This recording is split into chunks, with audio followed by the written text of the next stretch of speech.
సంవత్సరాల నుంచి అంటే 2001 పై నుంచి 2001 ముందు నుంచి 25 సంవత్సరాలుగా వీళ్ళు ఇక్కడ నివాసం ఉంటా ఉన్నారు. ఇందులో చాలా మంది ఇల్లు కట్టుకున్నారు.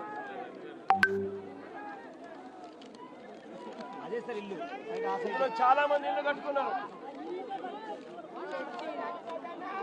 ఈ ఇంటికి సంబంధించి ఈ ఇళ్లకు సంబంధించి Vijayawada municipal corporation building plan approvals ఇచ్చినారు.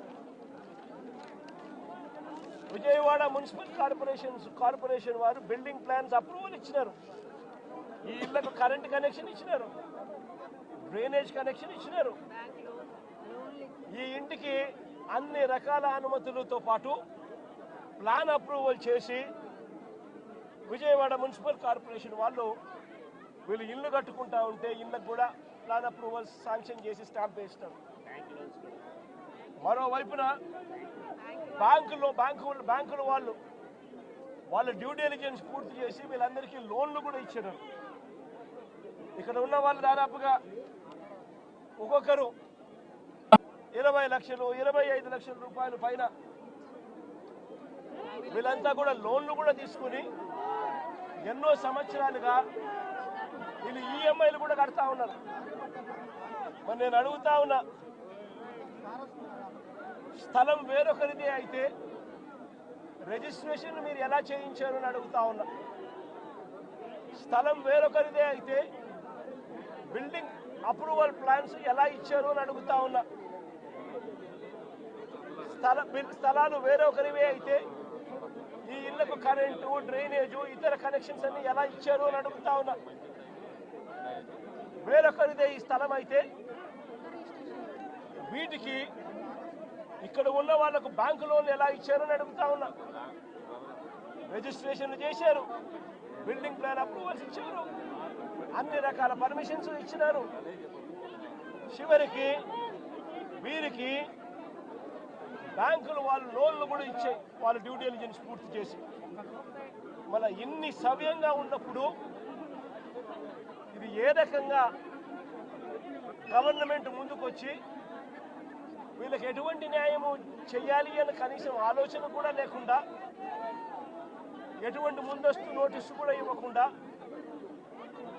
వీళ్ళ ఇళ్లలో ఉండగానే 200 మంది పోలీసులు పైచిలకు వచ్చి ప్రైవేట్ వ్యక్తులకు మద్దతు ఇస్తూ పొక్లేన్లు పెట్టి, జేసీబీలు పెట్టి, బుల్డోజర్లు పెట్టి ఏకంగా బిల్డింగులు పక్కన కొట్టడం జరిగింది.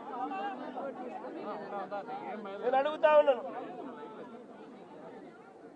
వీళ్ళు చాలా మంది చెప్పడం కూడా జరిగింది, ఈ స్థలాలు మళ్ళీ కొనుగోళ్లు జరిగేటప్పుడు కూడా, క్రయ విక్రయాలు జరిగేటప్పుడు కూడా పలు సందర్భాలలో ఇక్కడ వాళ్ళంతా కూడా పేపర్లో అడ్వర్టైజ్మెంట్లు కూడా ఇచ్చినారు. ఎవరికైనా అభ్యంతరాలు ఉంటే తెలియజెప్పాలి అని చెప్పి పత్రికా ప్రకటనలు కూడా ఇచ్చారు. పత్రికా ప్రకటనలు ఇచ్చినప్పుడు కూడా ఎవరు కూడా అభ్యంతరాలు ఎక్కడా కూడా వెలుబుచ్చలేదు.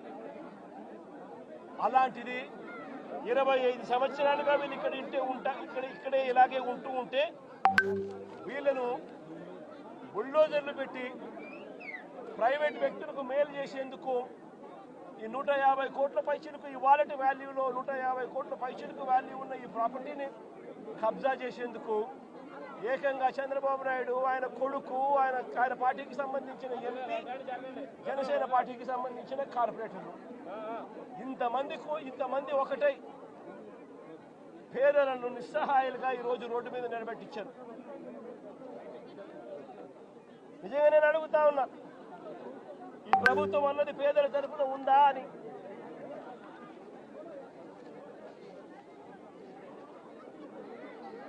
ఎక్కడైనా ఎప్పుడైనా కూడా ప్రభుత్వం అన్నది చేయాల్సింది ఏమిటి? ఇటువంటి పరిస్థితిలో వచ్చినప్పుడు వీళ్ళంతా వెళ్ళి కంప్లైంట్లు కూడా ఇచ్చినారు. సాక్షాత్తు చంద్రబాబు నాయుడు కలిసినారు, చంద్రబాబు నాయుడు 3 సార్లు కలిసినారు, లోకేష్ 2 సార్లు కలిసినారు, అర్జీలు ఇచ్చినారు.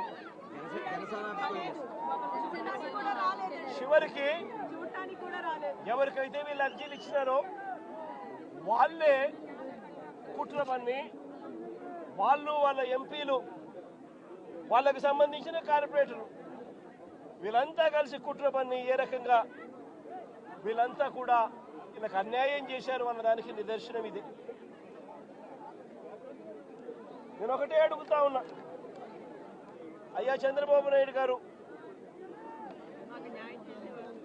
ఇక్కడే కాదు రాష్ట్ర వ్యాప్తంగా కూడా ఇదే మాదిరిగా కొనసాగుతూ ఉంది.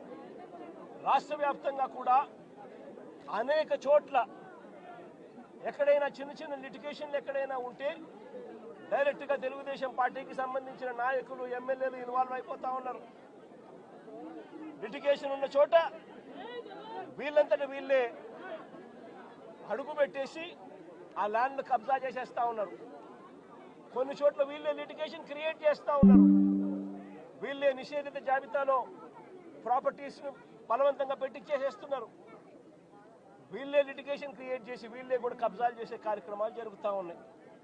రాష్ట్ర వ్యాప్తంగా ఇదే రకమైన అన్యాయం కొనసాగుతూనే ఉంది.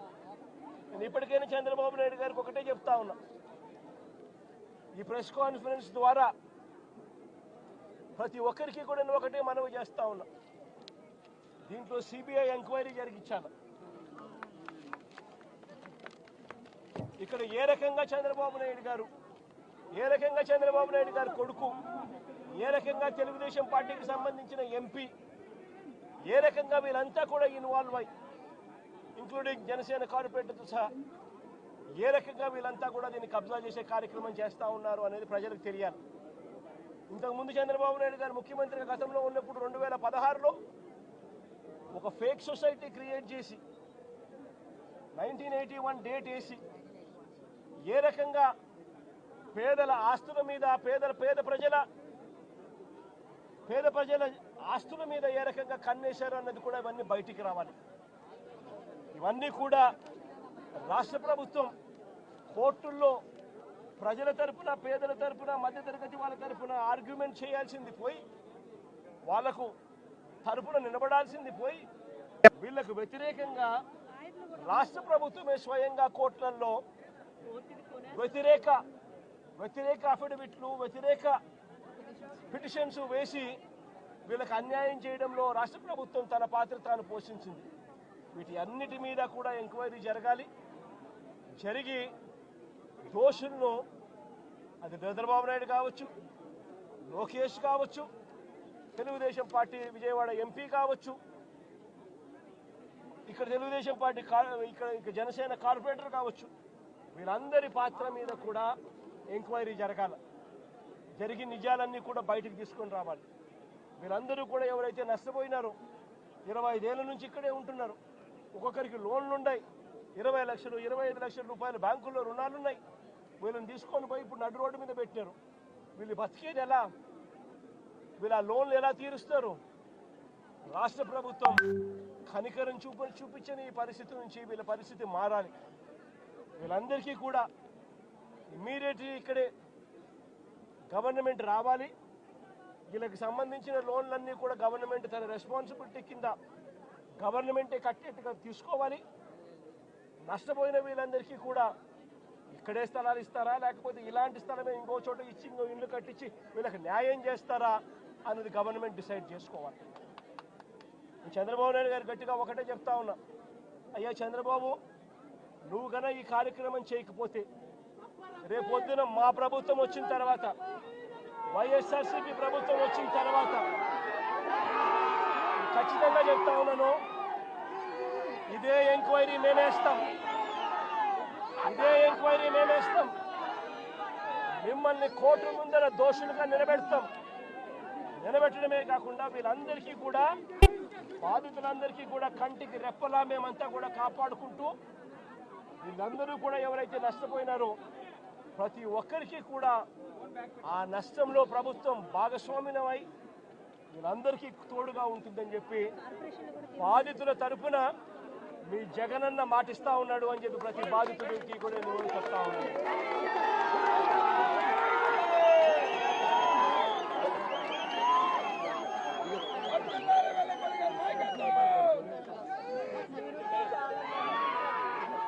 సుప్రీంకోర్టులో ఈ కేసుకి సంబంధించి అన్ని రకాల సపోర్ట్ కూడా వైఎస్ఆర్ వైఎస్ఆర్సీపీ తరపున న్యాయానికి సంబంధించిన సుప్రీంకోర్టులో కానీ హైకోర్టులలో కానీ వీళ్ళ తరపున ఆర్గ్యూ చేసే దానికోసం లాయర్ల దగ్గర నుంచి ప్రతి ఒక్కరికి న్యాయం తరపున ప్రతి ఒక్కరికి కూడా అన్ని రకాల సహాయ సహకారాలు కూడా కొనసాగిస్తామని కూడా